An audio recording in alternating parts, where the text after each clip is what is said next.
My ex-boyfriend cornered me near the drink table at our 15-year high school reunion, wine in hand, and delivered the line he'd apparently been saving since we broke up. Honestly, Maya, I think you peaked in high school. Prom queen, cheer captain, all of it. Must be hard watching everyone else actually go somewhere with their lives. I smiled, told him I hoped he enjoyed the rest of the evening, and walked toward the stage, where the reunion committee was about to introduce that year's keynote speaker, a tradition the organizing committee had started specifically to highlight one graduate's achievements each reunion. He had no idea, standing there with his wine, that the name about to be announced was mine. If you've ever had someone freeze you in an old photograph, refusing to update the picture no matter how much your life has actually moved forward, stay with me. Because what happened in the next 5 minutes at that reunion is one of the most satisfying corrections I've ever witnessed, and I got to watch it happen from the stage. My name is Maya, and 15 years before that reunion, I was, by almost any traditional measure, the most visibly successful person in my entire graduating class. I was prom queen. I was captain of the cheerleading squad. I dated Tyler, the star quarterback, for the better part of 2 years, and together we were the specific kind of high school power couple that gets voted most likely to stay together forever in the yearbook, a prediction that turned out, like most yearbook predictions, to be spectacularly wrong. I want to be honest that I don't regret any of that high school experience. I had genuine fun, made real friendships, and enjoyed the specific, uncomplicated visibility that comes with being popular at 17. But I also want to be honest that high school success, the specific kind built on social visibility and surface-level popularity, doesn't actually predict very much about who a person becomes over the following decade and a half, a truth that apparently escaped Tyler almost entirely.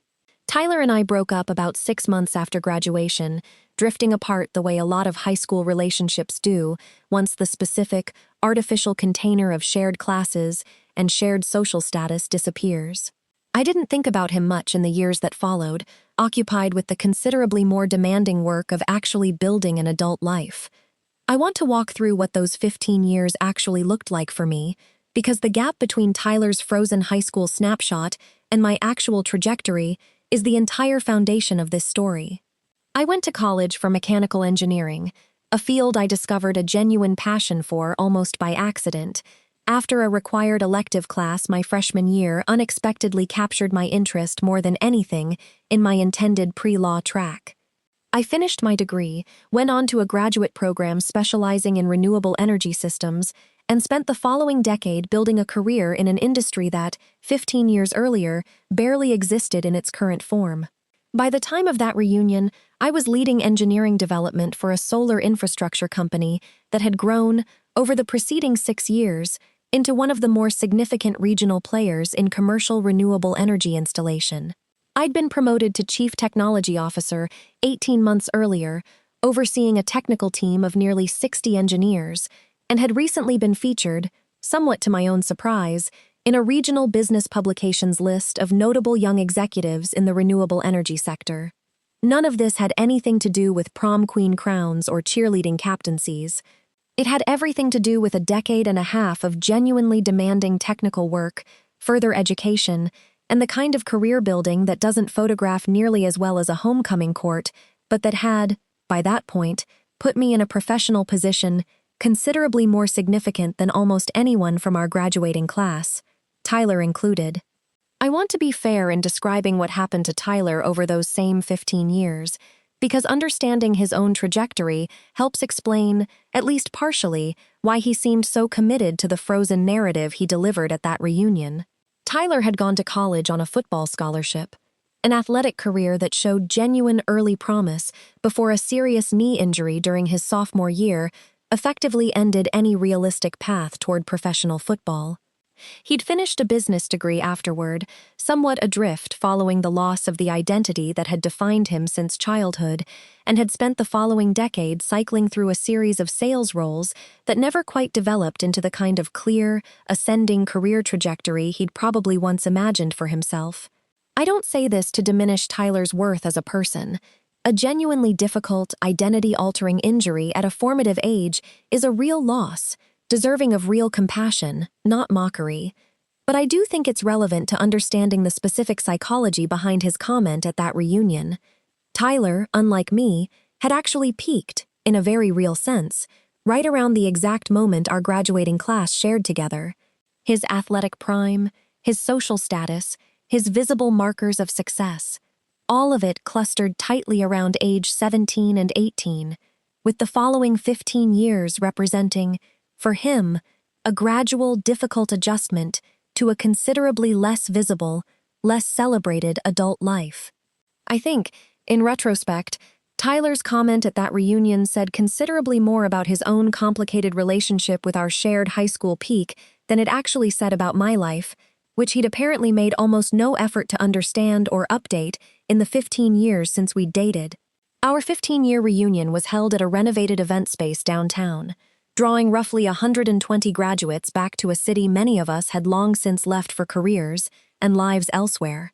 I'd flown in specifically for the event, curious in the specific, slightly nostalgic way you get curious about people you spent your entire adolescence around, but hadn't meaningfully kept up with since.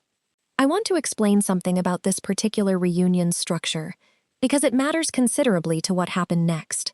Our graduating class's reunion committee had started, at our 10-year reunion, a tradition of inviting one graduate each event to deliver a brief keynote address. A tradition initially framed around simply sharing an interesting life update, but one that had, by the 15-year mark, evolved into something closer to a genuine honor, reserved for a graduate whose post-high school achievements the committee felt were worth specifically highlighting to the broader group. I'd been contacted about 6 weeks before the reunion by the committee chair, a former classmate named Rebecca, who'd stayed closely connected to our graduating class over the years, informing me that I'd been selected as that year's keynote speaker, based largely on the regional business publication feature and Rebecca's own research into what various classmates had been up to professionally. I'd agreed, genuinely honored, and had prepared a brief, honest reflection on my own winding career path, from cheerleading captain to renewable energy executive. I hadn't told anyone at the reunion in advance that I'd be speaking, mostly because Rebecca had asked the committee to keep the keynote speaker's identity a surprise, part of the specific tradition that had developed around the reveal itself. I ran into Tyler about an hour into the reunion, near the drink table, both of us reaching for the same bottle of wine at roughly the same moment. He recognized me immediately, greeting me with the specific, easy familiarity of someone who still fundamentally understood our relationship through the lens of who we'd been at 17. "Maya, you look great," he said, and the conversation proceeded pleasantly enough for the first several minutes. The specific, surface-level catching up you do with someone you haven't spoken to in over a decade, questions about where I'd ended up living, whether I'd kept in touch with various mutual friends. It was when I mentioned, briefly, that I worked in renewable energy engineering that Tyler's tone shifted into something I recognized immediately as a specific kind of dismissive nostalgia, the tone people use when they've decided, confidently, that they already understand the full shape of your life without needing any further updates. "Engineering, huh?" he said, a slight smile playing at his mouth. "That's a pretty big change from prom queen. I guess we all end up somewhere different than we expected." He took a sip of his wine, and I felt the specific shift in the conversation's energy before he even finished his next sentence. "Honestly, Maya, I think you peaked in high school. Prom queen, cheer captain, all of it. Must be hard watching everyone else actually go somewhere with their lives." I want to describe what I felt hearing that comment, because I think it's worth being honest about the specific sting of it, even though I knew, standing there, exactly what was about to happen in the next several minutes. There was a genuine flash of the old, familiar hurt that comes from being dismissed by someone who once mattered enormously to you, a specific echo of every moment throughout my 20s, when I'd occasionally wondered whether the people from my hometown still pictured me exactly as I'd been at 18, frozen in amber, unable or unwilling to update their understanding of who I'd actually become. But underneath that flash of hurt, I also felt something considerably calmer, something almost amused, because I happened to know, with absolute certainty, exactly how spectacularly wrong Tyler's comment was about to be proven, in front of the entire room, within the next several minutes. "That's an interesting take," I said, keeping my tone light. You should probably head toward the stage, actually. I think they're about to start the keynote address. Tyler, entirely unaware of the significance of what he'd just heard, shrugged and headed toward the stage area, along with the rest of the crowd, apparently viewing my suggestion as simply friendly reunion small talk. Rebecca took the stage a few minutes later, welcoming everyone to the reunion's keynote segment with the specific, practiced warmth of someone who'd organized this exact tradition for the past 2 reunions. As many of you know, Rebecca said, addressing the gathered crowd, each reunion, we like to highlight one classmate whose journey since graduation has been particularly inspiring. This year's selection was an easy one for the committee. Our graduating class watched her as prom queen and cheer captain, but in the years since, she's built something genuinely remarkable. Please welcome tonight's keynote speaker, Chief Technology Officer of Meridian Solar Solutions, recently named to Regional Business Journal's 40 Under 40 in Renewable Energy, Maya Chen. I want to describe what happened to Tyler's face in that exact moment, because it's the reason this story exists at all. I watched him, standing near the front of the crowd, his expression shifting through a rapid, visible sequence, confusion first, as he processed my name being announced for an honor he clearly hadn't anticipated, then something that looked unmistakably like genuine, mortified recalculation as the specific comment he'd delivered to me not 15 minutes earlier suddenly replayed, I assume, in his own memory, in a considerably less flattering light. I walked to the stage to genuinely warm applause, and I want to describe the specific speech I gave, because I think its content matters to the full picture of this story. I didn't mention Tyler directly, or the specific comment he'd made minutes earlier.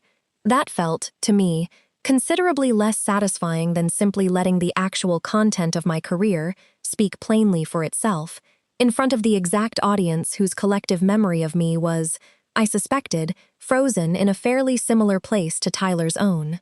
I talked honestly about my winding path, the unexpected engineering elective that had redirected my entire career trajectory, the specific, demanding work of building technical expertise in a field that had grown enormously over the preceding 15 years, the genuine uncertainty of my mid-20s before my career found its footing. I talked about leading a team of 60 engineers, about the specific satisfaction of watching solar infrastructure projects our team designed actually reduce carbon emissions at a meaningful regional scale. I think it's easy, I said, near the end of my remarks, for all of us to still picture each other exactly as we were at 18, the same social categories, the same visible markers of success or struggle we'd assigned each other back then. But 15 years is a long time. I hope, whatever picture you all still carry of me from high school, tonight gives you a chance to update it a little. The applause that followed felt considerably warmer than simple politeness, and I noticed, scanning the crowd briefly before stepping off the stage, that Tyler had gone very quiet, his earlier easy confidence entirely evaporated. Tyler approached me again, about 20 minutes after my speech concluded, considerably more subdued than the man who'd delivered that dismissive comment near the drink table earlier that evening. "I owe you an apology," he said, and I want to be fair in noting that he seemed genuinely, uncomfortably embarrassed, rather than simply going through the motions of an obligatory correction. "What I said earlier, I clearly had no idea what you'd actually been building. I think I don't know, I think I got stuck picturing everyone from high school exactly as they were back then, and I never really updated any of it. Why do you think that was?" I asked, genuinely curious rather than accusatory, given the specific vulnerability I sensed underneath his apology. Tyler thought about this for a long moment before answering, and I want to describe his answer honestly, because I think it revealed something more complicated than simple carelessness. "Honestly, I think high school was kind of the peak for me," he admitted, his voice carrying a specific rawness I hadn't expected. "Football scholarship, hurt my knee sophomore year of college, and I've kind of been figuring out what comes after that ever since. I think, if I'm being honest, it was easier to imagine everyone else frozen at that same high point too, instead of actually reckoning with how far ahead some people had gotten while I was still trying to figure out my own next chapter." I want to sit with Tyler's admission for a moment, because I think it reveals something genuinely important about why comments like his happen in the first place, beyond simple cruelty. I don't think Tyler was being deliberately malicious when he made that comment near the drink table. I think, in a considerably sadder way, he was projecting his own complicated, unresolved relationship with our shared high school peak onto me, assuming, without any real evidence, that I must be experiencing the same kind of quiet grief about lost potential that he'd apparently been carrying for the past 15 years. This doesn't excuse the comment. Dismissing someone's actual adult achievements because you've assumed, without checking, that they share your own particular struggle is still a genuine unkindness, regardless of its underlying psychology. But it did help me understand the comment differently than I might have otherwise, less as a calculated insult and more as an uncomfortable projection from someone who'd never quite found his own footing after the specific, narrow window of success he'd experienced at 18. The remainder of that reunion unfolded considerably differently than its first hour had suggested it would. Several former classmates approached me throughout the rest of the evening, genuinely curious about my career, asking questions considerably more substantive than the polite, distracted catching up that had characterized most conversations earlier in the night. I noticed, watching from across the room periodically, that Tyler spent much of the remaining evening considerably quieter than his earlier, easy confidence had suggested, engaged in what looked like a genuinely reflective conversation with a small cluster of other classmates near the edge of the room. I didn't feel triumphant about this, exactly, watching him process the gap between his confident assumption and reality. I felt something closer to a complicated, mixed compassion, genuine satisfaction at having my actual achievements recognized clearly, in front of the exact audience whose approval had once mattered enormously to my 17-year-old self, mixed with real sympathy for Tyler's own unresolved struggle with a peak that had arrived, for him, considerably earlier than he'd probably ever expected. I think about that reunion often, and about the specific, satisfying collision between Tyler's confident, dismissive comment and the keynote announcement that followed it within minutes. I don't think the lesson here is simply about petty vindication, though I'll admit, there was something genuinely satisfying about the timing of it all. I think the deeper lesson is about the specific danger of assuming that someone's current life mirrors your own unresolved struggles, rather than actually asking or actually updating your picture of them based on real information rather than convenient projection. Tyler assumed I was still measuring my worth by prom queen crowns because he was still, in some quiet way, measuring his own worth by a football scholarship that hadn't panned out the way he'd once hoped. That assumption said considerably more about his own unfinished reckoning with adulthood than it ever said about mine. If this story meant something to you, if someone has ever frozen you in an old, outdated picture of who you used to be, refusing to update it no matter how far you've actually come, I want you to remember something. Your actual life doesn't need anyone else's updated understanding to be real, but it is deeply satisfying when the truth finally, undeniably catches up to someone's careless assumption, especially when you get to watch it happen in real time. If this story hit home, hit subscribe, and tell me in the comments, has anyone ever frozen you in an old version of yourself, only to be proven completely wrong? I read every single comment, and I've got more stories like this one coming every week.